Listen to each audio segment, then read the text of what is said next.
Hello everyone, welcome to विद्यार्थी IAS. ये economy की सीरीज़ का हमारे चैनल पे 5th लेक्चर है जो कि बहुत ही इंपॉर्टेंट होने वाला है। इस पर्टिकुलर लेक्चर में factors of production, subsidy, NDP, GNP, NNP, factor cost, market price, ऐसे इंपॉर्टेंट टॉपिक्स हम डिस्कस करेंगे जिनकी इंपॉर्टेंस प्रीलिम्स एंड मेंस के लिए बहुत ही ज़्यादा है।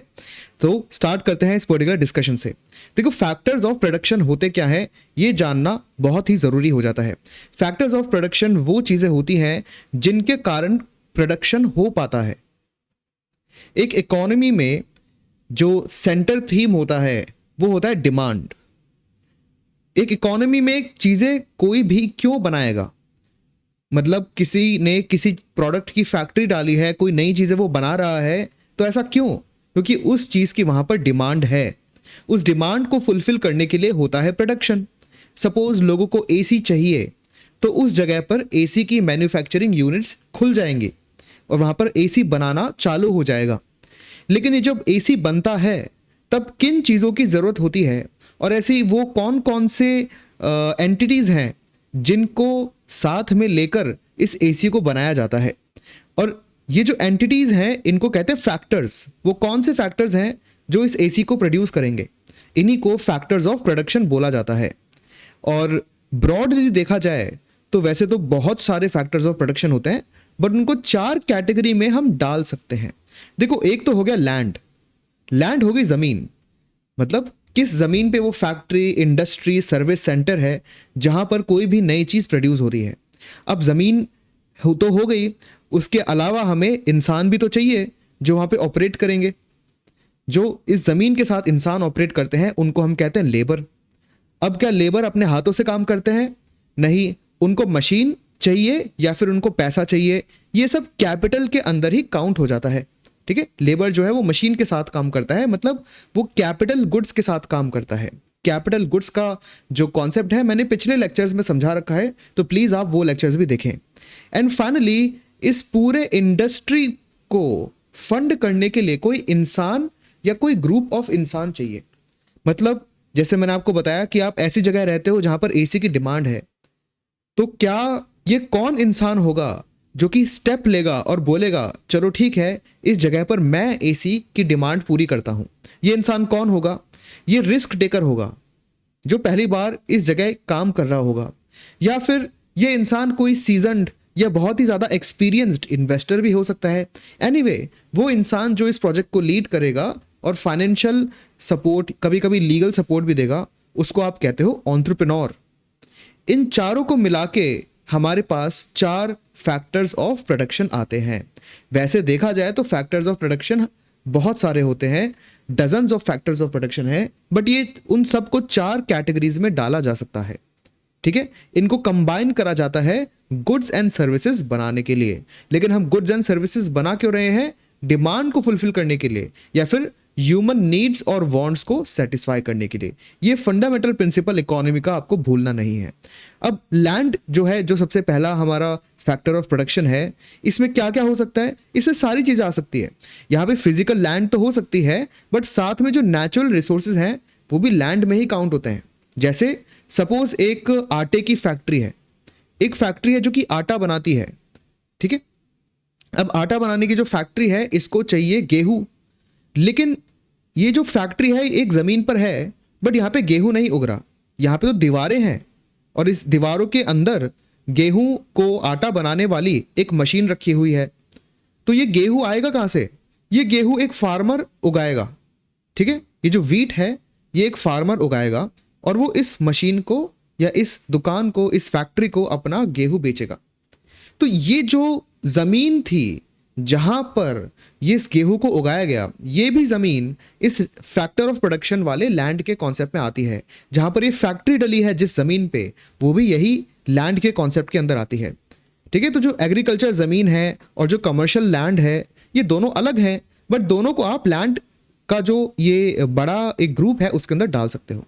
मिनरल्स, वाटर, फॉरेस्ट ऑयल, ये सब यहाँ पर आ सकते हैं। ये पैसिव फैक्टर ऑफ प्रोडक्शन है। ऐसे चीज़ें जो है वो प्रीलिम्स में पूछ ली जाती है। पैसिव मतलब 2 चीज़ें होती है ना, एक्टिव एंड पैसिव।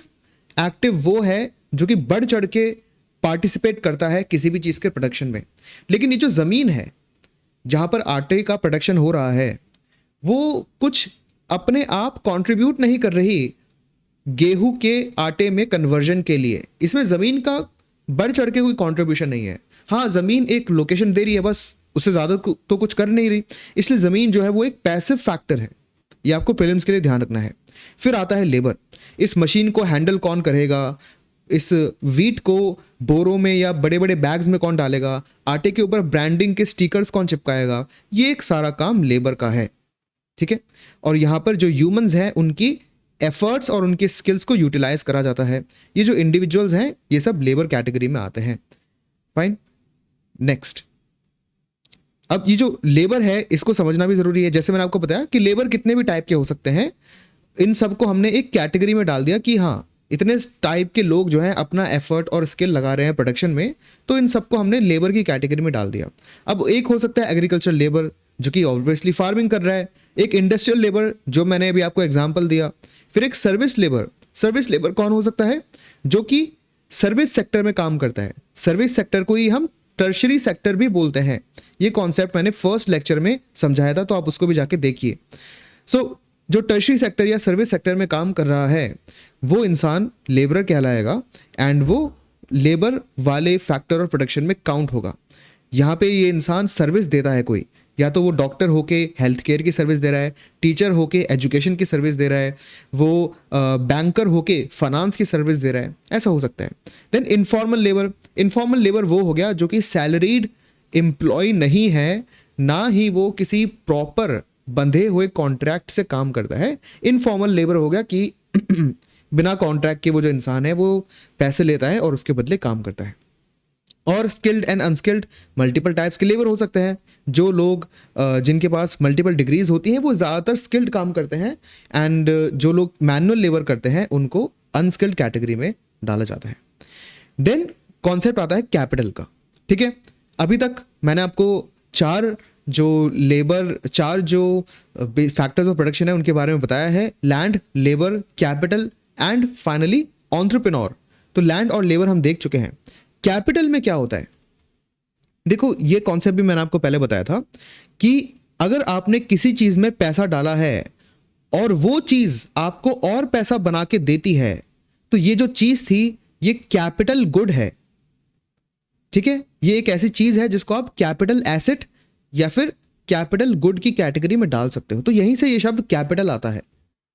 फाइन, अब ये जो अभी एक और चीज आप सोचो कि अगर कोई इंसान है, उसने पढ़ाई पे बहुत ज्यादा पैसा लगाया उसने पढ़ाई करने में 10 लाख रुपए लगाए, अब वो साल के 10 लाख रुपए कमा रहा है, जबकि उसकी पूरी पढ़ाई के इतने सालों की पढ़ाई के 10 लाख रुपए ही लगे। तो ये जो इंसान है अब हर साल 10 लाख कमा रहा है, अगले साल 20 लाख हो जाएंगे। ऐसे करते करते इसने जितना इन्वेस्टमेंट खुद के दिमाग पर करा उससे कहीं ज्यादा गुना ये पैसे कमा पा रहा है। तो ये जो इंसान है इसने अपने जो मेंटल कैपेसिटी है, इसने एजुकेशन को एक्वायर करके अपनी स्किल्स को बढ़ाकर अपने आप को बहुत ज्यादा बेनिफिशियल बना लिया। तो ये जो इंसान है ये ह्यूमन कैपिटल हो जाएगा। ये क्या हो जाएगा? Human capital. अगर आपके पास कोई लैपटॉप है, आपने लैपटॉप लिया लेट अस से 50,000 का, लेकिन इस लैपटॉप से आप काम करके वर्क फ्रॉम होम करके महीने की 50,000 सैलरी कमा रहे हो, तो ये लैपटॉप आपका क्या हो गया? कैपिटल एसेट हो गया। तो यही कैपिटल होता है। तो कैपिटल जब भी कॉन्सेप्ट है, प्लीज ये भूलना मत कि इसमें जो फिजिकल मशीनें हैं, औजार हैं जो कि आपकी मदद करती है एक्स्ट्रा पैसा बनाने में, नया प्रोडक्शन करने में, वो तो कैपिटल होता ही है, लेकिन इंसान भी ह्यूमन कैपिटल की कैटेगरी में आता है। Fine, human capital refers to skills, knowledge and experience and expertise possessed by an individual. ऐसे क्वेश्चंस मेंस में आ जाते हैं जहां पे आपको पता होना चाहिए कि ये कॉन्सेप्ट आया कहां से। अगर आप बाकी प्रिपरेशन भी करते हो तब तो आप इन चीजों को बहुत आसानी से समझ जाओगे, बट एक बार फंडामेंटली आपको पता होना चाहिए कि ह्यूमन कैपिटल का एक्चुअली जो फाउंडेशन है वो यहां से आता है, फैक्टर ऑफ प्रोडक्शन से। ठीक है, तो ऑब्वियसली जितने सारे लोग हैं बड़ी बड़ी कंपनी में, हाई लेवल पे काफ़ी एजुकेटेड लोग होते हैं, वो अपने दिमाग को, ब्रेन को यूज़ करके कंपनी को पैसा बनाने में मदद करते हैं। तो वो लोग हो गए ह्यूमन कैपिटल। जो मशीन है जो कि कंपनी को चीज़ों को कन्वर्ट करने में, नई चीज़ें बनाने में मदद करती है, ये नॉर्मल कैपिटल हो गई। Fine. Human capital is valuable resource for economic growth and development obviously. और जो ह्यूमन कैपिटल है वो कहाँ पे आती है, वो आप खुद सोचो। जहाँ पे दिमाग से पैसे बनते हैं वो क्या है, एजुकेशन हो गया, हेल्थ केयर हो गया, कुछ हद तक फाइनेंस हो गया। ये सारी कैटेगरीज में वो लोग काम करते हैं जिनको आप ह्यूमन कैपिटल का दर्जा दोगे। ठीक है, ये आपको ध्यान रखना है। सो इकोनॉमिक्स में जो कैपिटल है वो रेफर करती है मनी को, है ना। बट देखो मनी जो है ये आपको ध्यान रखना है, ऐसे स्टेटमेंट्स ना प्रीलिम्स में आ जाते हैं। Money is not a factor of production. क्यों? क्योंकि देखो मनी से डायरेक्टली प्रोडक्शन नहीं हो रहा है। जो मनी है उससे प्रोडक्शन डायरेक्टली नहीं हो रहा है। मनी बताया आपकी किस में मदद करता है, आप खुद सोच के देखो। मनी आपकी मदद करता है फैक्टर्स ऑफ प्रोडक्शन की सैलरी देने के लिए। मतलब अगर आपको कोई कुछ प्रोड्यूस करना है, अगर आपको मोबाइल फोन प्रोड्यूस करना है तो आपको एक जमीन चाहिए। जमीन खरीदने के लिए आपने मनी लगाया। मोबाइल फोन प्रोड्यूस करना है तो आपको कुछ लोग चाहिए, लेबर। उस लेबर को पैसे देने के लिए आपने मनी लगाया। ये लेबर जो है वो इस जमीन पर एक मशीन रखेगा मोबाइल बनाने के लिए, इस मशीन को खरीदने के लिए आपने पैसा लगाया। और जो एंटरप्रेन्योर आएगा वो तो पैसा ही लगा रहा है, लेकिन क्या पैसा खुद काम कर रहा है? नहीं। जो करेंसी है या बैंक में जो डिजिटल मनी है वो तो किसी तरह से डायरेक्टली इन्वॉल्व ही नहीं है। लेकिन ये चारों लोग, land, labour, capital and entrepreneur, ये चारों लोग जो है वो डायरेक्टली इन्वॉल्व है प्रोडक्शन में, चाहे पैसिव या फिर एक्टिव पार्टिसिपेशन हो, लेकिन इन्वॉल्व तो ये है ना। मनी क्या कर रहा है? मनी से प्रोडक्शन नहीं हो रहा। मनी तो फैक्टर्स को सैलरी देने के लिए काम में आ रहा है। वो जमीन को खरीदने के लिए या जमीन की जो रेंट है उसको पे करने के लिए काम में आ रहा है। वो लेबर की सैलरी के लिए काम आ रहा है। वो मशीन की, कभी कभी मशीन भी रेंट पे ली जाती है, तो मशीन की रेंट पे करने के लिए या मशीन को खरीदने का जो पैसा है वो। और जो एंटरप्रेन्योर है उसकी सैलरी हो गई या उसका इन्वेस्टमेंट हो गया, है ना। मतलब जितने भी फैक्टर्स हैं प्रोडक्शन के, उनको एक साथ लाने के लिए काम आ रहा है पैसा खुद प्रोड्यूस नहीं कर रहा। ये बहुत ही थ्योरेटिकल कॉन्सेप्ट है, आपको पता होना चाहिए। ये स्टेटमेंट प्रीलिम्स में आ जाएगा कि मनी यहां पे लिखा होगा is a factor of production, ऐसा नहीं है। Money is not a factor of production. ठीक है, वो डायरेक्टली इन्वॉल्व नहीं है। इट फैसिलिटेट्स द प्रोसेस, वो इस पूरे प्रोसेस को फैसिलिटेट करता है, उसमें मदद करता है। ये बेसिक आपको पता होना चाहिए। और आखिरी आता है एंटरप्रेन्योर। एंटरप्रेन्योर कौन है? जो रिस्क टेकर है, जो इनिशिएटिव लेता है। या जो बड़े बड़े एंटरप्रेन्योर्स होते हैं वो ऐसा नहीं है कि वो पहली बार ही कोई इंडस्ट्री चालू कर रहे हैं। हो सकता है जो इंडस्ट्री बहुत सालों से चल रही है उसमें उन्होंने पैसा लगा दिया हो, है ना।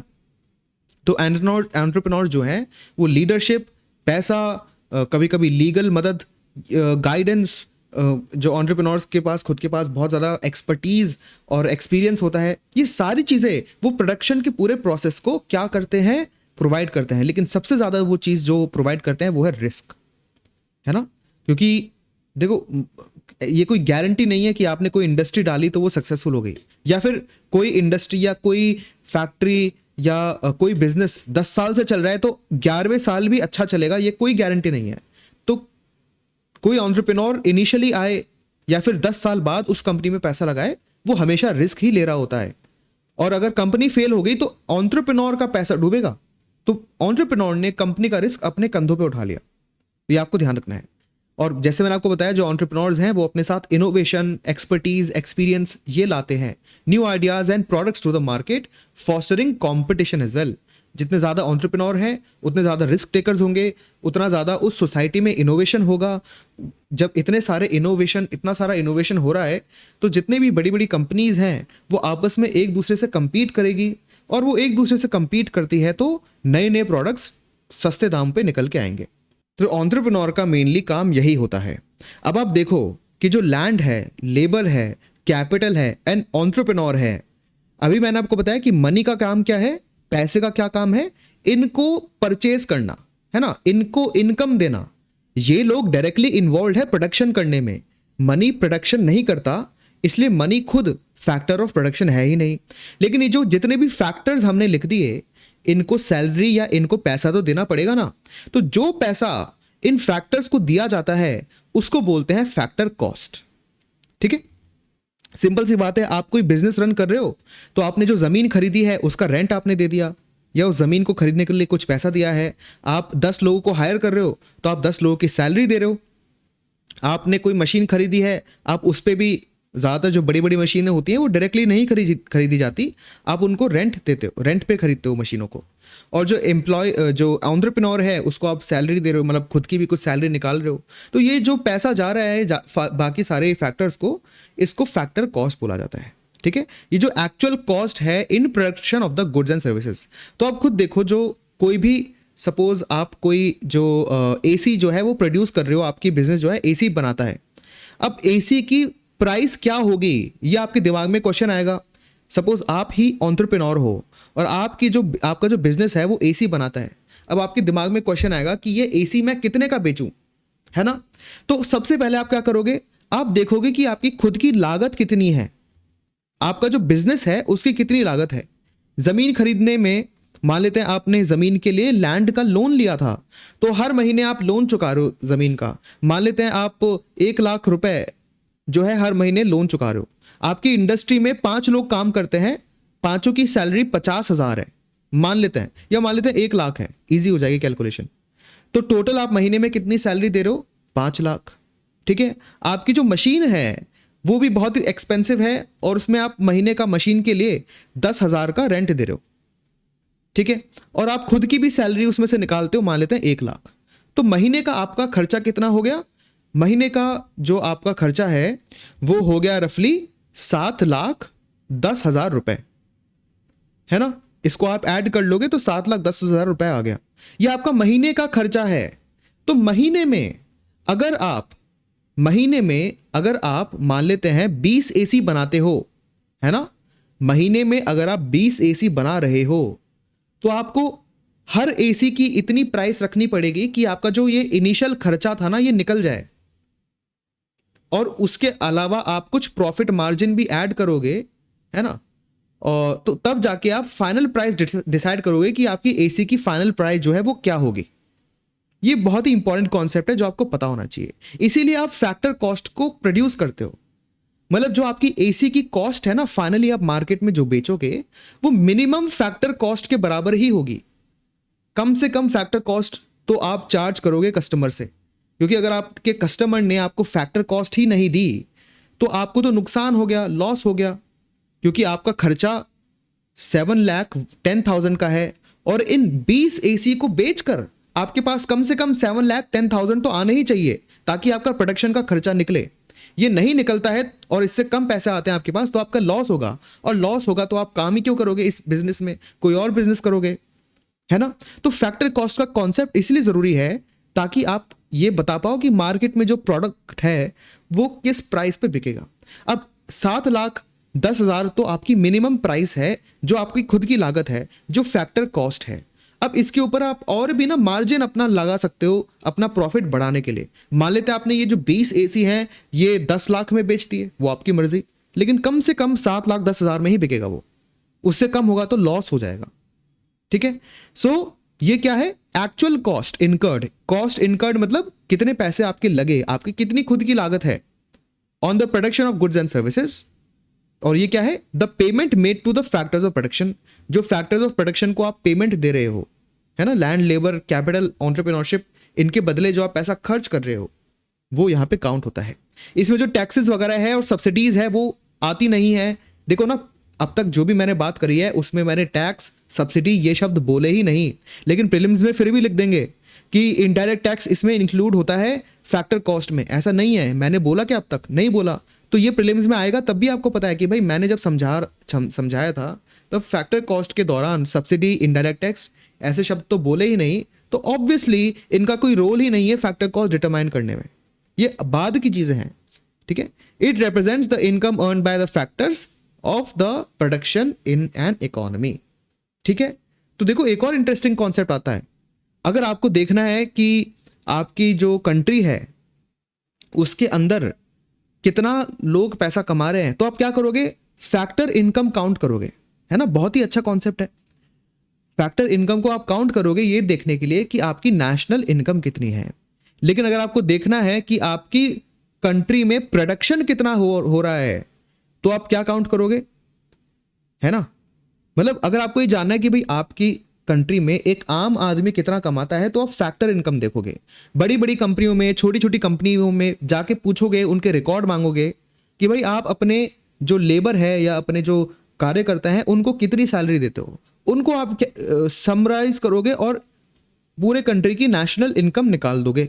मतलब जो फैक्टर इनकम है वही नेशनल इनकम होगी ना, है ना। लेकिन अगर आपको देखना है कि आपकी कंट्री की जीडीपी कितनी है, मतलब आपके कंट्री के अंदर प्रोडक्शन कितना हो रहा है, वो जो प्रोडक्शन की वैल्यू है वो कितनी है। देखो ये किसकी वैल्यू है, ये आपकी नेशनल इनकम। नेशनल इनकम किस चीज की वैल्यू है कि जो भी फैक्टर इनकम है पूरी कंट्री की, उसका जो सम है वो नेशनल इनकम हो गया। लेकिन आपकी कंट्री में जो माल है जो प्रोड्यूस हो रहा है उसकी क्या वैल्यू है, तब क्या आप फैक्टर इनकम को देखोगे? नहीं, क्योंकि फैक्टर इनकम तो आपको बता रही है कि भाई एक कंपनी अपने जो वर्कर्स हैं उनको कितना पैसा दे रही है। लेकिन आपके सोसाइटी में, आपकी कंट्री में कितनी चीजें प्रोड्यूस हो रही है और कितने वैल्यू की, वो आपको पता चलेगा तब जब आप ये पूछोगे कि आपका जो प्रोडक्ट है वो कितने भाव पर बिक रहा है और कितना है ना।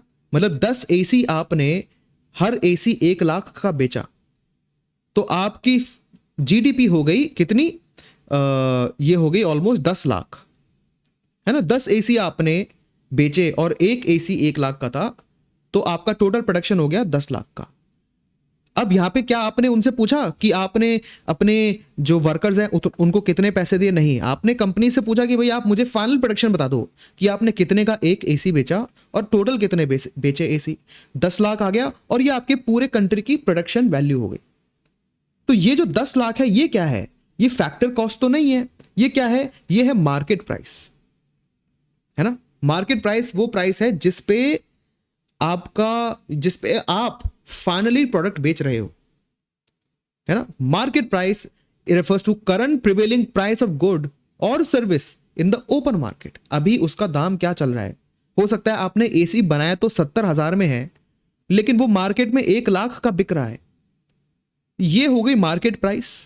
और क्योंकि 70,000 में आपने बनाया है ये हो गई फैक्टर कॉस्ट, है ना, क्योंकि आपने फैक्टर्स को ये कॉस्ट पे करी है। और जो फैक्टर्स हैं उनके लिए हो गई फैक्टर इनकम। मतलब अगर आप अपने वर्कर्स को पैसे दे रहे हो तो आपके लिए तो वो खर्चा है ना, लेकिन जो वर्कर्स हैं उनके लिए आपके द्वारा दिया गया पैसा इनकम हो जाती है। तो फैक्टर्स के लिए ये पैसा फैक्टर इनकम हो गई। आप अगर कंपनी के ओनर हो तो आपके लिए खर्चा है कि भाई आपको वर्कर्स को पैसे देने हैं, तो वो आपके लिए फैक्टर कॉस्ट है। तो दोनों एक ही चीज है, बस डिफरेंट नजरिए से दिख रहे हैं। मार्केट प्राइस का कॉन्सेप्ट भी आपको समझ में आ गया। ये किस प्राइस पे बिक रहा है मार्केट में, वो क्या प्राइस चल रही है, वो होता है मार्केट प्राइस, ठीक है। और मार्केट प्राइस कैसे डिटरमाइन होती है? सप्लाई एंड डिमांड से। सप्लाई एंड डिमांड से ही मार्केट प्राइस डिटरमाइन हो रही है। अब आप खुद सोचोगे कि भाई ये प्राइस मार्केट में डिटरमाइन कैसे हो रही है। मैंने एक तो आपको फैक्टर बता दिया कि देखो कोई भी प्रोडक्ट है उसकी मिनिमम प्राइस मार्केट के अंदर और मैक्सिमम प्राइस कितनी हो सकती है, ये आप खुद सोच के देखो, ठीक है। देखो हर जगह ना एक्सेप्शन होते हैं। मान लेते हैं कोई कंपनी बहुत ज्यादा घाटे में है या कोई कंपनी ने मतलब पूरे कंट्री पे कब्जा कर रखा है अपने प्रोडक्ट से, ये कुछ एक्सेप्शन एग्जांपल होते हैं, इनको भूल जाते हैं। अपन बात करते हैं जनरल बेसिक एग्जांपल। एक जो आदमी है अगर वो मान लेते हैं 70,000 का एसी बना रहा है तो इससे कम में तो वो नहीं बेचेगा, है ना। अगर उस कंपनी को घाटा लेना है, मान लेते कोई उसका खरीद नहीं रहा एसी और उसको कैसे ना कैसे करके 2-3 रुपए चाहिए, तब वो शायद इससे कम में बेच दे, बट वो एक्सेप्शन हो गया, उसकी बात नहीं कर रहे हम। बट देखा जाए तो जनरली ये जो इंसान है 70,000 में से तो कम में बेचेगा नहीं, क्योंकि उसने जमीन के लिए जितना रेंट दिया है या जमीन को खरीदने के लिए जितना पैसा गया, उसने लेबर की जितनी सैलरी दी, उसने कैपिटल को खरीदने के लिए जितना रेंट दिया और एंटरप्रेन्योर की जितनी सैलरी थी, इन सब को मिला के 70,000 ही आ रहा है। तो इतना तो कम से कम जो ये कंपनी है 70,000 तो कम से कम होगा इसका जिससे वो बेचेगी, ठीक है। तो 70,000 मिनिमम प्राइस हो गई एसी की। अब मैक्सिमम कितनी हो सकती है? मैक्सिमम हो सकती है किसके बेसिस पे? इस पे मल्टीपल चीजें आ जाती है। एक तो ये जो आदमी है ये कितने एसी बना रहा है ना, कितने एसी बना रहा है, और इस एसी को खरीदने वाले लोग कितने हैं, मतलब डिमांड कितनी है। ये जितने एसी बना रहा है वो क्या हो गई? सप्लाई। भाई मार्केट में कितने एसी अवेलेबल है, मान लेते हैं कि आप एक दुकान पे गए, वहां पे 10 एसी रखे थे बस, दूसरी दुकान पे गए वहां पे 20 एसी रखे थे, तो एक दुकान में सप्लाई कम है, दूसरी दुकान में सप्लाई ज्यादा है, ठीक है। और मान लेते हैं आप एक दुकान में गए और वहां पे एसी खरीदने के लिए 20 लोग खड़े थे, आप दूसरी दुकान में गए, वहां पे एसी खरीदने के लिए सिर्फ 5 लोग खड़े थे, तो यहां पे भी देखो डिमांड ऊपर नीचे हो रही है, डिमांड ज्यादा डिमांड कम, ठीक है। तो सप्लाई और डिमांड जो है उसके बेसिस पे अब डिफाइन होगा भाई, मिनिमम प्राइस तो हमें पता चल गई जो कि फैक्टर कॉस्ट के बराबर है। अब मैक्सिमम प्राइस या फिर अभी जितनी प्राइस चल रही है वो सप्लाई और डिमांड के ऊपर होगा। मान लेते हैं गर्मी का सीजन है, ठीक है, गर्मी का सीजन है तो डिमांड एसी की बहुत ज्यादा होगी, और जो एसी बनाने वाले हैं वो धीरे धीरे एसी बनाते हैं, एक दिन में इतनी जल्दी एसी तो बन नहीं जाएगा, धीरे धीरे एसी बनेगा। तो मतलब मान लेते हैं मार्केट में सिर्फ 10 एसी हैं और एसी को खरीदने वाले 20 लोग हैं, ठीक है। अब ये जो कंपनी वाला था ना, इसने सोचा था कि मैं 80,000 में ही बेच दूंगा एसी, लेकिन देखो 20 लोग खरीदने वाले हैं, जबकि कम है एसी और लोग खरीदने वाले ज्यादा हैं। तो ये जो इंसान है ये क्या सोचेगा, अरे यार मैं तो इनसे जितना चाहे मन मर्जी करके पैसे ले सकता हूं, क्योंकि अगर 20 में से 10 लोग भी मेरे इतनी हाई प्राइस को नहीं मांगेंगे तो कम से कम बचे हुए 10 लोग तो मान लेंगे।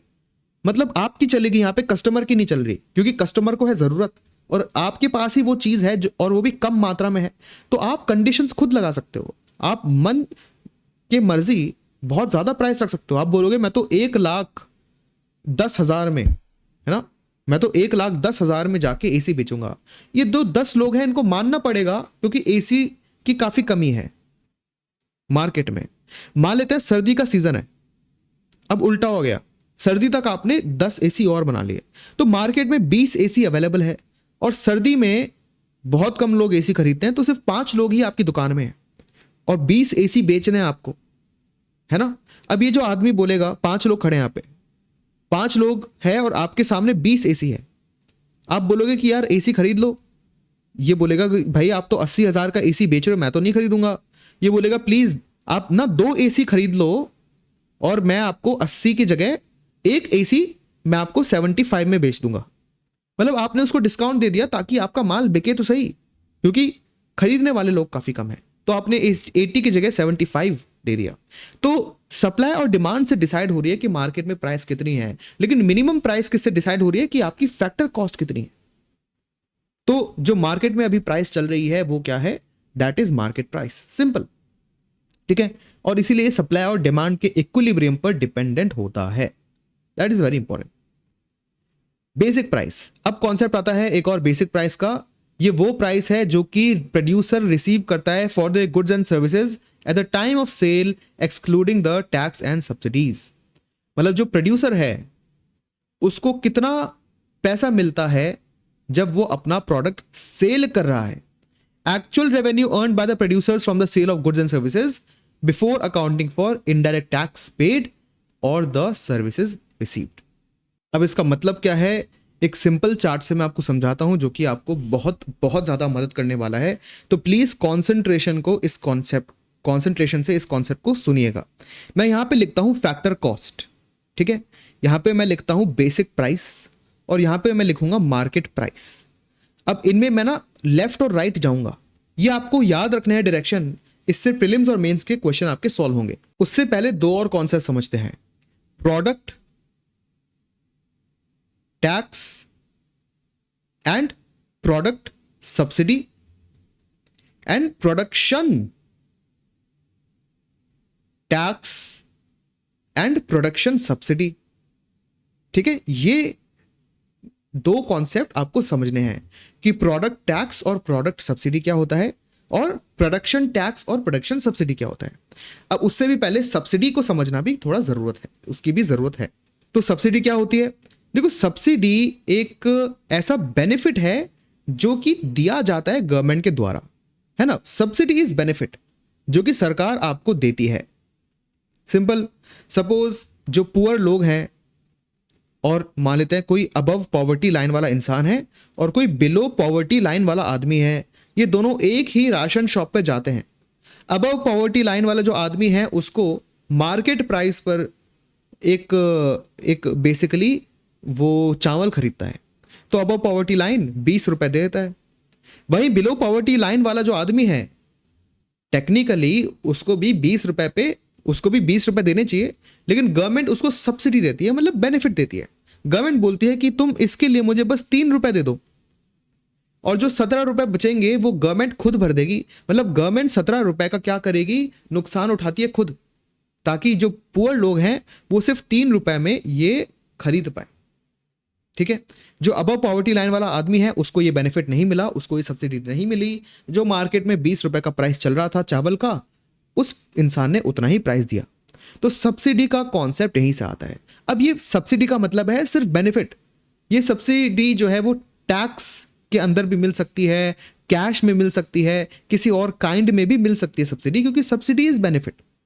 ठीक है, जरूरी नहीं है कि डिस्काउंट में चीज मिलना ही सब्सिडी होता है, ऐसा नहीं होता। बट यूजुअली हम जो डिस्काउंट में चीज मिलती है उसको ही सब्सिडी इन जनरल मानते हैं। तो ये आपको पता होना चाहिए कि सब्सिडी क्या है। ठीक है, एक और चीज, जो चावल है, या मान लेते हैं ये जो इंसान है आटा खरीदने गया, अब आटा जो है उसको बनाने के लिए आपको जमीन चाहिए, उस पर लोग चाहिए, उस पर आपको मशीन चाहिए, और एक एंटरप्रेन्योर चाहिए जो कि रिस्क लेगा इस आटे की बिजनेस को खोलने के लिए। इन चारों फैक्टर्स के थ्रू बन गया आटा, है ना। चारों फैक्टर्स के थ्रू क्या बन गया, आटा। तो ये जो आटा जो है इसकी मिनिमम प्राइस क्या होगी, फैक्टर कॉस्ट। भाई इतने लोगों को इन चारों चीजों में जितना पैसा लगा है वो फैक्टर कॉस्ट ही तो है। ये मिनिमम प्राइस है जिस पे आटा बिकेगा मार्केट में। अब इसमें 2-3 चीजें होगी। जब भी आप कोई चीज खरीदते हो ना मार्केट में, तो उस पे आप देते हो जीएसटी। जीएसटी क्या है, इनडायरेक्ट टैक्स। ये जो जीएसटी है ये इस प्रोड्यूसर के पास नहीं जा रहा, ये जा रहा है सरकार के पास, है ना। तो इस प्रोड्यूसर के पास क्या जाता है, जो कि बचा हुआ अमाउंट है। तो मतलब जो आप आटा खरीद रहे हो मार्केट में, उसमें फैक्टर कॉस्ट तो है ही, मान लेते हैं 10 रुपए की फैक्टर कॉस्ट है। अब उस पर इनडायरेक्ट टैक्स लग गया 2 रुपए का, है ना, 2 रुपए का इनडायरेक्ट टैक्स भी लग गया। तो तब जाके जो फाइनल अमाउंट होता है वो आप पे करते हो एज अ कस्टमर। आप ये 12 रुपए पे कर रहे हो, जिसमें से 2 रुपए गवर्नमेंट के पास चले आते हैं, 10 रुपए फैक्टर कॉस्ट होती है ना, वो चली आती है एक्चुअल प्रोड्यूसर के पास। ऐसा जनरली होता है। लेकिन कुछ ऐसे प्रोडक्ट्स होते हैं, मान लेते हैं आपकी ऐसी सोसाइटी है जहां पर कोई आटा बना ही नहीं रहा, मतलब सारे लोग ना या तो बिजनेस कर रहे हैं या गवर्नमेंट सर्विस कर रहे हैं, कोई आटे बनाने की जो इंडस्ट्री है या फैक्ट्री है वो लगा ही नहीं रहा। तो भाई सोसाइटी में आटा तो बनेगा नहीं ना। जो फार्मर है वो तो खेती करके गेहूं उगा रहा है, लेकिन गेहूं को आटे में कन्वर्ट करने की कोई फैक्ट्री ही नहीं है। तो गवर्नमेंट क्या बोलेगी, गवर्नमेंट बोलेगी कि भाई कोई तो फैक्ट्री लगा लो आटा बनाने की। तो गवर्नमेंट फैक्ट्री, इस आटे की फैक्ट्री को लगवाने के लिए ना लोगों को कुछ सब्सिडी देगी, कुछ बेनिफिट देगी। गवर्नमेंट बोलेगी कि अगर तुम आटे की फैक्ट्री लगाते हो, और मान लेते गवर्नमेंट ने बोला कि अगर तुम आटे की फैक्ट्री लगा के 10 किलोग्राम आटा बेचते हो ना, तो हर 10 किलोग्राम पे मैं तुम्हें 3 रुपए मुफ्त दूंगी। ये गवर्नमेंट ने बोला, मान लेते हैं, है ना, कि या 3 क्या 5 मान लो। अगर तुम 10 किलो आटा उगाते हो या 10 किलो आटा बनाते हो, तो मैं तुम्हें 5 रुपए मैं तुम्हें दे दूंगी। ये गवर्नमेंट बोल रही है आम इंसान को, या कि भाई तुम प्लीज आटा बनाओ तो सही। तो कोई भी ऐसी एक्टिविटी जिसको गवर्नमेंट प्रमोट करना चाहती है, गवर्नमेंट उसको सब्सिडी देती है। ठीक है, कोई भी ऐसी फाइनेंशियल एक्टिविटी जिसको गवर्नमेंट प्रमोट करना चाहेगी, गवर्नमेंट उसके लिए सब्सिडी देगी। सिंपल, गवर्नमेंट बोलेगी ना कि भाई आप प्लीज ये काम करो, और अगर आप इस फील्ड में काम करते हो तो हम आपको ज्यादा सैलरी देंगे या हम आपको डायरेक्टली पैसे दे देंगे। तो आपको लुभाने के लिए, आपको बेसिकली अट्रैक्ट करने के लिए ये बिजनेस लगाओ, ताकि आप, गवर्नमेंट आपको 5 रुपए की सब्सिडी दे रही है हर 10 केजी पे। तो ये तो 10 रुपए जो है 1 केजी की कॉस्ट थी, है ना। 10 रुपए क्या थी, 1 केजी आटे की कॉस्ट थी। अब 10 केजी की ये जो कॉस्ट क्या हो जाएगी, 100 रुपए। इस पे जो जीएसटी है वो भी हो गया 20 रुपए, है ना। अब गवर्नमेंट ने आपको 5 रुपए की सब्सिडी भी दे दी। ये सब्सिडी आपके पास जा रही है, आपकी पॉकेट में आ रहे हैं 5 रुपए। 5 रुपए कहां आ रहे हैं, आपकी पॉकेट में आ रहे हैं। और एज अ कस्टमर आपको भी फायदा होता है कि भाई जब जो प्रोड्यूसर है उसके 100 रुपए लग रहे थे, है ना, अब गवर्नमेंट ने उसको 5 रुपए दे दिए, तो अब उसके तो सिर्फ 95 रुपीज ही लगे, उसमें आप टैक्स ऐड करो तो देखो आपके 5 रुपए कम पे करने पड़े आपको। ठीक है, तो ये जो, अब आप खुद सोचो, ये जो 100 रुपए थे ये क्या था, ये फैक्टर कॉस्ट है ना। फैक्टर कॉस्ट में एक तो टैक्स ऐड होता है, तो इनडायरेक्ट टैक्स हो गया ऐड। ठीक है, और जो सब्सिडी है वो गवर्नमेंट ने ओनर को दे दी, और अगर ओनर को कम पैसे, ओनर अगर गवर्नमेंट से फाइनेंशियल फायदा उठा रहा है तो वही फायदा वो कस्टमर को भी देता है। मतलब मान लेते हैं मैं अगर 100 रुपए में कोई चीज बना रहा था, गवर्नमेंट ने मेरे 10 रुपए लौटा दिए, तो मैं उसको अब 100 रुपए पे क्यों बेचूंगा, मैं उसको 90 रुपए पे बेचूंगा ना। तो इससे कस्टमर को भी फायदा हो रहा है सब्सिडी मिलने से।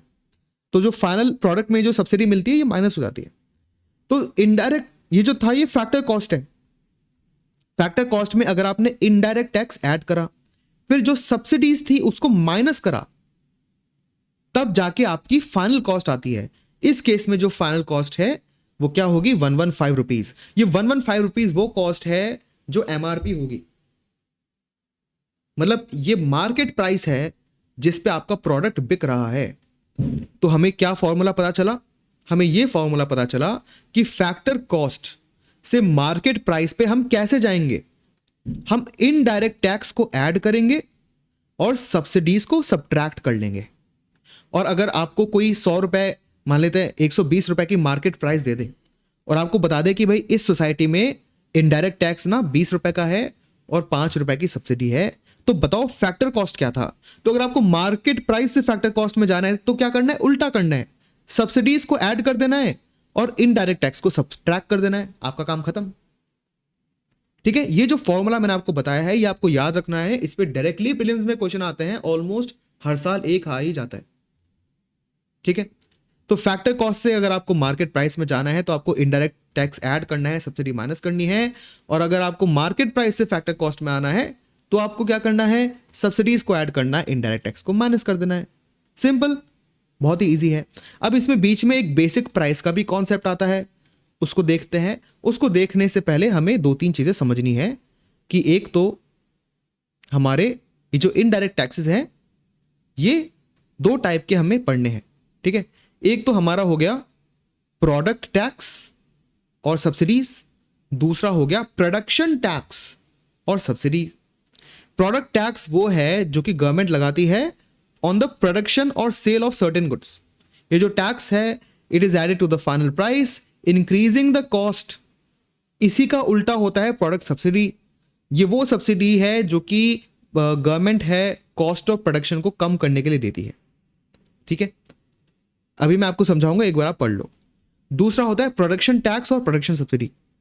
प्रोडक्शन टैक्स और प्रोडक्शन सब्सिडी क्या होता है, ये वो है जो कि उन लोगों के द्वारा, उन लोगों पर ये जो टैक्स है लगाया जाता है with relation to the production and are independent of the actual volume of the production. Some examples are taxes, some example are land revenue, stamp duty, etc. और production subsidy क्या हो गया, जो प्रोडक्शन हो रहा है उसको एनकरेज करने के लिए जो सब्सिडी दी जाती है वो हो जाती है प्रोडक्शन सब्सिडी। अब इसका मतलब क्या है, बिल्कुल आसान से मैं आपको समझाता हूं। ठीक है, आपने एक चीज प्रोड्यूस करी और उस चीज को प्रोड्यूस करने में आपकी फैक्टर कॉस्ट लग गई टोटल, है ना। अब क्योंकि आपने इस चीज को पैदा किया है, बनाया है, गवर्नमेंट इस चीज के प्रोडक्शन पे टैक्स लगाती है ना। मतलब गवर्नमेंट ने बोला अच्छा आपने ये काम करा है, चलो मुझे टैक्स दो। यूजुअली ये टैक्स बहुत सारी चीजों पे लगता है, जैसे अगर किसी ने माइनिंग करी है और माइनिंग करके कोयला निकाला है जमीन से, तो गवर्नमेंट बोलेगी आपने जो कोयला प्रोड्यूस करा है ना इसके लिए मुझे टैक्स दो। तो प्रोडक्शन टैक्स क्या होता है, ये वो टैक्स होता है जो कि प्रोडक्शन के या प्रोडक्शन से लिंक्ड है ना। आपने प्रोडक्शन कितना किया है, कितना वॉल्यूम है, उससे फर्क नहीं पड़ रहा, आपने प्रोड्यूस करा है सिर्फ इससे फर्क पड़ रहा है। मतलब कोई चीज, किसी चीज का प्रोडक्शन हो रहा है तो आपने प्रोडक्शन टैक्स दे दिया, सिंपल।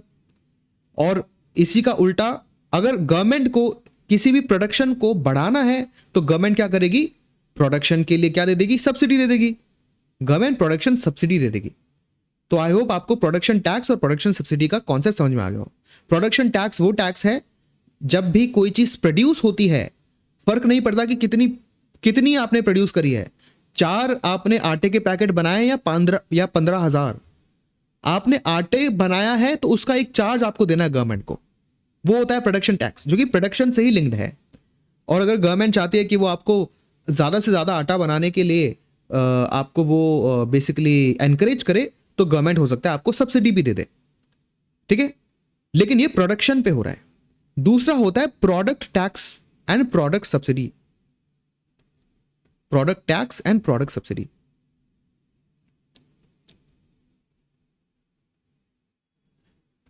प्रोडक्ट टैक्स और प्रोडक्ट सब्सिडी क्या होता है? ये प्रोडक्शन के बाद चालू होता है। मतलब आपने प्रोड्यूस कर लिया और फैक्टर कॉस्ट जो है इतना आपका खर्चा आया, ठीक है। अब गवर्नमेंट बोलेगा चलो आपने प्रोड्यूस करा है ना, तो मुझे प्रोडक्शन टैक्स दो, और ताकि आप और प्रोड्यूस करो फ्यूचर में, मैं आपको कुछ प्रोडक्शन सब्सिडी दूंगा। और इसलिए ये माइनस का साइन है, क्योंकि वो एक तरह से फैक्टर कॉस्ट में से ही सब्ट्रैक्ट हो जाता है। भाई मैंने 100 रुपये लगाए, गवर्नमेंट ने मुझे 20 रुपये दे दिए, तो मेरे टेक्निकली तो 80 रुपये लगे ना, तो इसलिए यहाँ पे माइनस का साइन यूज करेंगे। तो फैक्टर कॉस्ट में हमने प्रोडक्शन टैक्स ऐड करा और प्रोडक्शन, यहाँ पे एन लिख देता हूं मैं, प्रोडक्शन सब्सिडी माइनस कर दी, ठीक है। तो ये जब ये हो जाता है ना, ये कैलकुलेशन आप करते हो, तो इसके बाद निकल के आती है एक प्राइस। मतलब आप ना यहाँ पे गवर्नमेंट ने प्रोडक्शन टैक्स आपसे ले लिया, प्रोडक्शन सब्सिडी आपको दे दी, तो अभी भी आप ये सब होने के बाद आप अपना ये जो प्रोडक्ट है, आटा जो आपने बनाया है, इसको ना बेच सकते हो, सेल कर सकते हो। इसको कहते हैं बेसिक प्राइस। लेकिन ऐसा होता नहीं है रियल लाइफ में। मतलब यहां पे आप थ्योरेटिकली बेच सकते हो, लेकिन गवर्नमेंट यहां पे एक और बार आती है, आपके सिर्फ प्रोडक्शन पे टैक्स लगाया अभी, और सब्सिडी भी ना आपको सिर्फ प्रोडक्शन के लिए मिली है। अब आपने बना तो लिया और आपकी फैक्ट्री है, और आप खुद सोचो यार कि जो बिस्किट है, क्या आप फैक्ट्री से खरीदने जाते हो या फिर एक दुकानदार से? दुकानदार से खरीदते हो ना, तो जो फैक्ट्री वाला है वो अब दुकानदार को बेचेगा। दुकानदार को बोलते हैं हम रिटेलर। रिटेलर को, बहुत सारे रिटेलर को अब ये जो आटा है वो बेचा जाएगा, ताकि हम जैसे लोग जो कंज्यूमर हैं उन तक ये जो फैक्ट्री वाला आटा है ये पहुंचाया जाए। तो ये जो परचेज और खरीद होगी, इस पे लगेगा प्रोडक्ट टैक्स, और इस परचेज या खरीद को बढ़ावा देने के लिए गवर्नमेंट लगा सकती है प्रोडक्ट सब्सिडी। तो यह आपको ध्यान रखना है कि बेसिक प्राइस पे भी बिक जाएगा माल, लेकिन ये बेसिक प्राइस पे आप कंज्यूमर को नहीं बेच रहे, ये आप बेच रहे हो रिटेलर को। और रिटेलर जब खरीदता है उस दौरान लगता है प्रोडक्ट टैक्स, और गवर्नमेंट उस दौरान दे सकती है प्रोडक्ट सब्सिडी, ठीक है। अब ये रिटेलर के पास आ गया, मतलब ये जो factor cost plus production tax plus production subsidies थी, इसको मिला के आ गया बेसिक प्राइस। अब बेसिक प्राइस पर आपने प्रोडक्शन टैक्स लगा दिया, सॉरी प्रोडक्ट टैक्स लगाया है, और प्रोडक्ट सब्सिडी माइनस कर ली, तब ये पहुंच चुका है रिटेलर के पास, दुकानदार के पास। अब दुकानदार को कुछ नहीं करना, आपको बेचना है ना, और आप उस पैकेट पे एक प्राइस पढ़ोगे। आपने जो पैकेट में प्राइस पड़ी है वो होती है मार्केट प्राइस, जो कि इन सबका सम होता है। अब इसको रिवाइज करते हैं, पूरा मैं बताऊंगा डिफरेंट तरीके से। अगर आपको फैक्टर कॉस्ट से मार्केट प्राइस जाना है, ठीक है, उसके पहले बीच में आता है बेसिक प्राइस। फैक्टर कॉस्ट से बेसिक प्राइस जाने के लिए आपको ऐड करना पड़ेगा प्रोडक्शन टैक्स, माइनस करना पड़ेगा प्रोडक्शन सब्सिडी, आपका आ गया बेसिक प्राइस। और बेसिक प्राइस से मार्केट प्राइस जाने के लिए आपको ऐड करना पड़ेगा प्रोडक्ट टैक्स और माइनस करना पड़ेगा प्रोडक्ट सब्सिडी, आपका आ जाएगा एमपी, मतलब मार्केट प्राइस, ठीक है। तो अगर आपको फिर से बताता हूं, फैक्टर कॉस्ट से मार्केट प्राइस जाना है डायरेक्टली, तो क्या करना पड़ेगा? पहले आपने प्रोडक्शन टैक्स ऐड करा, और फिर जो प्रोडक्शन सब्सिडी है उसको माइनस करा, फिर प्रोडक्ट टैक्स ऐड करा और प्रोडक्ट सब्सिडी को माइनस करा, आप पहुंच गए मार्केट प्राइस पे। लेकिन ये जो टैक्स है ना, इसको एक जगह लिख लेते हैं और सब्सिडी को एक जगह लिख लेते हैं। तो टैक्स को एक जगह लिख देंगे, सब्सिडीज को एक जगह लिख देंगे, तो क्या आ जाएगा कि आपने प्रोडक्शन टैक्स और प्रोडक्ट टैक्स एक साथ लिया, और प्रोडक्शन सब्सिडी और प्रोडक्ट सब्सिडी को माइनस कर दिया, और आप पहुंच गए मार्केट प्राइस तक। अब इन दोनों को आप क्या बोल सकते हो, इनडायरेक्ट टैक्स, और इन दोनों को कंबाइंड आप बोल सकते हो सब्सिडी। तो वही तो मैंने आपको कहा था कि फैक्टर कॉस्ट से मार्केट प्राइस तक जाने के लिए आपको इनडायरेक्ट टैक्स को ऐड करना होता है और सब्सिडी को माइनस करना होता है। आप पहुंच गए मार्केट प्राइस पर, है ना। बस बीच में इनडायरेक्ट टैक्स के दो कंपोनेंट है, production tax and product tax. Subsidy के भी दो कंपोनेंट है, production subsidy and product subsidy. वैसे ही अगर आपको बेसिक प्राइस का भी जानना है तो सिंपल सी बात है, अगर आप फैक्टर कॉस्ट में प्रोडक्शन टैक्स ऐड करोगे और प्रोडक्शन सब्सिडी माइनस करोगे तो बेसिक प्राइस आएगा, और बेसिक प्राइस में भी अगर आप प्रोडक्ट टैक्स ऐड करोगे और प्रोडक्ट सब्सिडी माइनस करोगे तो मार्केट प्राइस आ जाएगा। और आपको उल्टा जाना है तो उसको रिवर्स करना है, मार्केट प्राइस में आपको प्रोडक्ट सब्सिडी ऐड करनी है, प्रोडक्ट टैक्स माइनस करना है, प्रोडक्शन सब्सिडी ऐड करनी है, प्रोडक्शन टैक्स माइनस करना है, आ जाएगा फैक्टर कॉस्ट। तो ये जो फॉर्मूला है और ये जो थ्योरी है ये आपको याद रखनी है, इसी से क्वेश्चंस बन रहे हैं आजकल प्रीलिम्स में। And that is why it is more than important कि आपका इस कॉन्सेप्ट पे एक अच्छा स्ट्रॉन्ग ग्रिप हो। ठीक है, ये बहुत इंपॉर्टेंट है। अब आगे बढ़ने से पहले एक छोटा सा कॉन्सेप्ट है डेप्रिसिएशन। डेप्रिसिएशन मतलब देखो, आपने 10,000 में कोई मशीन खरीदी, लेकिन अगले साल उस मशीन का कोई पार्ट टूट गया, तो उस पार्ट को ठीक करने के लिए 1,000 रुपए लग गए। अगले 4 महीनों में उस मशीन में जंग आ गई, उसकी सर्विस कराने के लिए 2,000 रुपए और लग गए। तो देखा जाए तो भले ही आपने 10,000 की खरीदी थी मशीन, लेकिन उसी मशीन को उसी कंडीशन में रखने के लिए आपके 3,000 और खर्च हो गए, है ना। वो जो मशीन जितना काम कर रही थी, उसके पार्ट टूटने से, उसमें जंग लगने से वो मशीन अपनी प्रॉपर कैपेबिलिटी जितना काम नहीं कर पा रही थी। तो उस मशीन को वापस सेम लेवल पे लाने के लिए आपके 3,000 रुपए और लग गए। तो जो 3,000 रुपए का नुकसान आपको हुआ, इसी को कहते हैं डेप्रिसिएशन। बस इतना ही है। वियर एंड टियर, ऑब्सोलेसेंस या यूज के कारण जो एक्स्ट्रा खराबी आ जाती है किसी भी एसेट के अंदर, उसको आप डेप्रिसिएशन कहते हो। सिंपल सा ये आपका तरीका है। अब डेप्रिसिएशन मैंने आपको क्यों बताया, क्योंकि जीडीपी हम पिछले लेक्चर्स में पढ़ चुके हैं, तो प्लीज आप वो लेक्चर देखिए। जीडीपी में जी होता है ग्रॉस, लेकिन आपने एनडीपी सुना होगा, एनडीपी में एन होता है नेट। तो ग्रॉस से नेट पे आने के लिए आपको कुछ नहीं करना, बस जीडीपी में से डेप्रिसिएशन माइनस कर देना है। जब भी आप जीडीपी में से डेप्रिसिएशन माइनस करोगे, एनडीपी आ जाएगा। बहुत ही सिंपल है, ठीक है, इसमें कुछ है नहीं, वैसे इतना ही है। और जीएनपी, जीएनपी क्या होता है? जीएनपी बहुत ही अच्छा कॉन्सेप्ट है। देखो, जीडीपी में क्या होता है, आपकी कंट्री की सीमाओं और बॉर्डर्स के अंदर जितना भी प्रोडक्शन हो रहा है टोटल, उसका सम कर लिया जाता है, वही होता है जीडीपी। अब आपकी बॉर्डर के अंदर बहुत सारे इंडियंस हैं जो कि प्रोड्यूस कर रहे हैं, लेकिन बहुत सारे फॉरेनर्स भी हैं जो कि इंडिया में आके काम कर रहे हैं, और इंडिया में आके काम करके वो खुद सैलरी कमा रहे हैं, और जो पैसा है बाहर जा रहा है, ठीक है। लेकिन जीडीपी में ये सब इंक्लूड होता है, क्योंकि जीडीपी में सिर्फ एक ही प्रिंसिपल है कि जमीन या लैंड की जो बॉर्डर है, उसके भीतर जो भी प्रोड्यूस हो रहा है, चाहे इंडियन यहां पे आके काम कर रहा है या कोई फॉरेनर आके यहां पे प्रोड्यूस कर रहा है, फर्क नहीं पड़ता। बस हमारी जमीन पे जो प्रोड्यूस हो रहा है, चाहे किसने भी किया हो, जब तक वो प्रोड्यूस हो रहा है हमारी जमीन और हमारी बॉर्डर के भीतर, उसको हम जीडीपी में काउंट कर लेते हैं।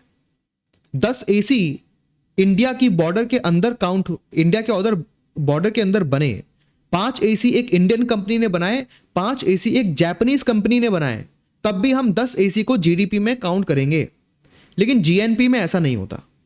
जीएनपी में एन का मतलब है नेशनल, मतलब जो इंडियन नेशनल्स हैं, जिनके पास इंडियन सिटीजनशिप है, सिर्फ उनका ही प्रोडक्शन जीएनपी में काउंट होगा, जिनके पास इंडियन सिटीजनशिप है।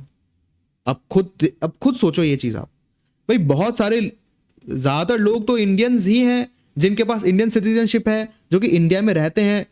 उन्होंने जितना भी बनाया वो जीएनपी में काउंट होगा। प्लस बहुत सारे ऐसे इंडियन सिटीजन्स हैं जो कि फॉरेन में रह के पैसा कमा रहे हैं, उन्होंने अभी तक दूसरी कंट्री की सिटीजनशिप नहीं ली, वो इंडियन सिटीजन ही है, बट वो फॉरेन में जाके पैसा कमा रहे हैं, है ना। अब क्योंकि वो इंडियन नेशनल्स हैं, इंडियन सिटीजन्स हैं, उन्होंने जितना पैसा कमाया, उन्होंने खुद ने जितना प्रोड्यूस करा, वो भी जीएनपी में काउंट होगा। अब एक और सिनेरियो, वो फॉरेनर जो कि इंडिया में रह के पैसा कमा रहा है, क्या वो जीएनपी में काउंट होगा? नहीं, क्योंकि ये फॉरेनर इंडियन नेशनल है ही नहीं। चाहिए इंडिया में 15 लाख करोड़ का धंधा करे, वो जीएनपी में काउंट ही नहीं होगा, क्योंकि वो जो फॉरेनर है वो फॉरेनर है, वो नेशनल पर्सन नहीं है। ठीक है, तो जीएनपी में सिर्फ वही काउंट होता है जो इंडिया के नेशनल्स ने बनाया है, चाहे इंडिया में रह के चाहे इंडिया के बाहर। जीडीपी में काउंट होता है जो इंडिया की बॉर्डर के अंदर बन रहा है, चाहे इंडिया की बॉर्डर में इंडियंस बना रहे हैं या कोई फॉरेनर बना रहा है, बस यही डिफरेंस है दोनों में। ठीक है, तो जीडीपी में या जीएनपी का फॉर्मूला क्या हो जाएगा?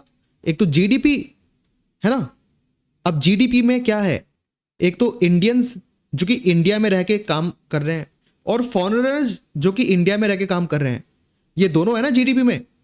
लेकिन जीएनपी तक जाने के लिए, है ना, जीडीपी से जीएनपी तक जाने के लिए आपको ये फॉरेनर जो कि इंडिया में रह के काम कर रहे हैं वो माइनस करना पड़ेगा, तो माइनस फॉरेनर्स जो कि इंडिया से कमा रहे हैं। अब आपको एक चीज और ऐड करनी है, वो इंडियन की सैलरीज जो कि वो फॉरेन में रह के कमा रहे हैं।